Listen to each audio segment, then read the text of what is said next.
I got to Auschwitz 2 hours earlier than my scheduled arrival time, and unsurprisingly I had to wait 2 hours. However, just the entrance to the museum was powerful.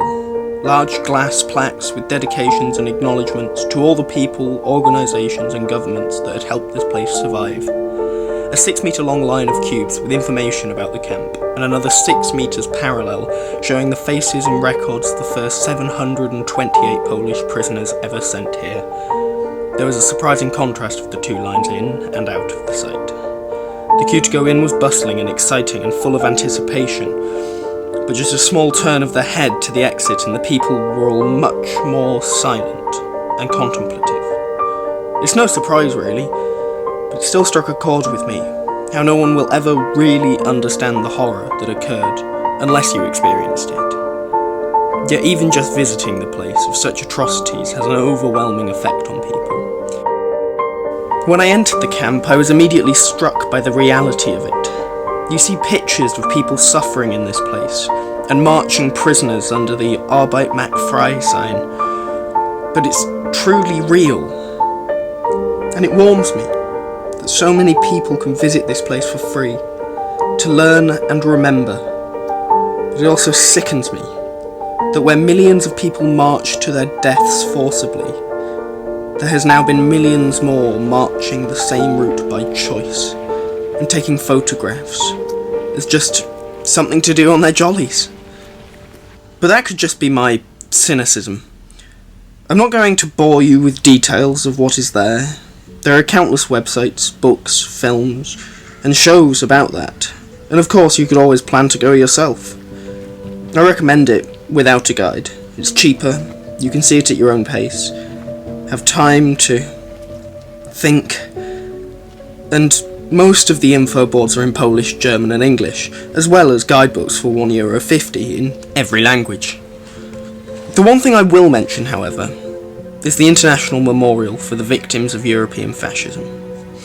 It was a large sculpture at the far end of the unloading track, in between the ruins of the two main gas chambers, and it had a plaque in almost every language, saying, "Forever let this place be a cry of despair and a warning to humanity, where the Nazis murdered about 1.5 million men, women and children, mainly Jews, from various countries of Europe.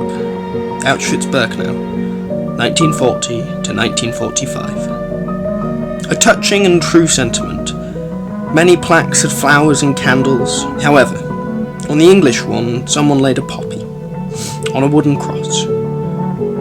Now I support remembrance of those who lost their life during the two wars completely, be it British, American, Japanese, German, French, Christian, soldier, civilian or Jew. There were conflicts which were brutal and devastating. These people did not choose to die. These people should have set a precedent that war will eventually ruin everything. Yet the British Legion poppy presents, in my mind, the glorification of war. It may not be intended, but that is what I see. It supports military action by the British and other countries, when actually the modern day military action in the Middle East, including Israel, only creates tension and fear. And what comes from tension and fear and a threatened society? Anger. What comes from anger? Radicalization. By having continued military action and a growing nuclear threat, we are subsequently taking this warning and flipping it on its side. Well, this is obviously just my opinion, and disagree if you want, but this is not the place for that poppy.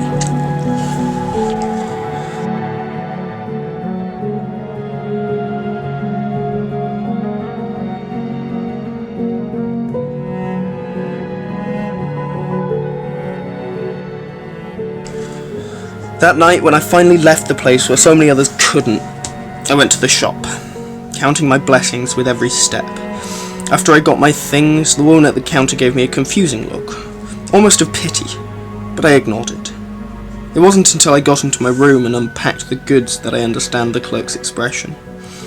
I had purchased 1 family-size bar of Oreo chocolate, 2 bottles of the cheapest local beer, 2 ready-made pizza baguettes, and 20 cigarettes. If I was to imagine the basket of a recently divorced geography teacher, I would see this, and give him the same look. As I sat and consumed my bag of loneliness, I thought of everyone I had ever lost, and how far I am from the ones I have left. And then I cried.